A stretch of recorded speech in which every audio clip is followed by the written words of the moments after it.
Hi, my name is Renee Grubler, and today we will be going over sugar in the brain, more specifically the effects of glucose on the brain and what happens when there's not enough glucose in the brain. First off, what is sugar? We're all in a nutrition class. We should know the answer to that, but if you weren't paying attention, here's a quick rundown. Sugar is a type of molecule known as a carbohydrate. There are four saccharides that make up these molecules, known as monosaccharides, which is there's only one molecule, di when there's two connected, oligo, a few, and then there's poly when there's many. So there are six major groups of sugars that we look at. There's starches, dextrose, lactose, maltose, and sucrose, and most importantly, glucose. So why does the brain need glucose? The brain needs glucose for a plethora of different reasons, but primarily because glucose is the primary source of energy for the body and for the brain. Out of 98% of our body, 2% of that body mass, well, out of 100%, 2% of that body mass is within the brain, and 20% of glucose is absorbed into the brain directly, giving it a source of energy. Without glucose, your body would not be able to reproduce cells or really anything. And yeah, glucose is directly connected to the regulation of cell death and cell reproduction. How it starts.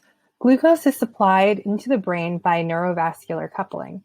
This system is alerted by the hypothalamus, which senses glucose levels through the vagal nerve and neuroendocrine signals, which senses the glucose levels within the brain and in the blood.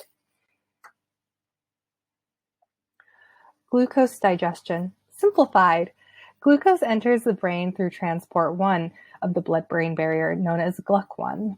From there, glucose is distributed into a complex network of cells. When this process is disrupted, cells can degenerate and brain disease can ensue. Sugar and memory. Most of your brain's energy goes specifically towards information processing. The two factors that are directly related to learning and long-term memory retention is astrocytic glycogen and lactase. The decrease in these enzymes can lead to strokes, dementia, and Alzheimer's. Because the brain needs so much energy that it's very hard for people to actually calculate, but it's suggested that at 1.6 times 10 over with the fifth power molecules of ATP are required every minute just for your brain to constantly function normally. And without that energy and without these processes, your brain can start to break down, as you can see in figure 2 of this picture of a brain that is considered normal and a brain with Alzheimer's disease. So a lack of glucose in the brain. When there's not enough glucose in the brain receptors build up a protein called phosphorylated tau. When there is an excess of the tau protein, the brain gridlocks for forming barricades that don't allow the transport of neurons to nutrients or nutrients to neurons that eventually leads to cell death. Along with cell death, the buildup of these phosphorylated taus is related to p38 kinase, which is known for the connection with memory impairment. Diabetes and dementia. This is actually really interesting. You should look this up. Because of the pre-existing glucose imbalance in patients with diabetes, they're more likely to develop dementia and other neurological disorders as previously mentioned.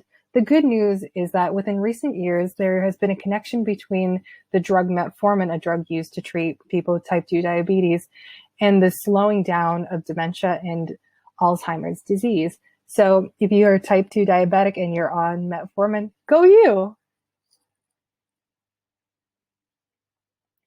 GLUT1 deficiencies.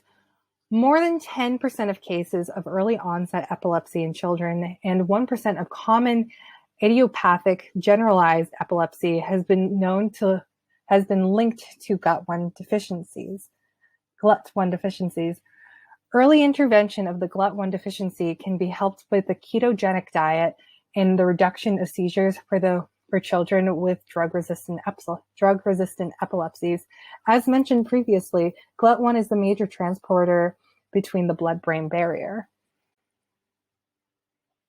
So, the major takeaways is that glucose is incredibly important to the functionality of the brain, whether it is sending the right amount of nutrients, or it's even just helping with the day-to-day function or with memory retention. Glucose is incredibly important to the brain, and without it, we would not be able to function within normal terms of our own bodies. And I hope that you enjoyed my presentation.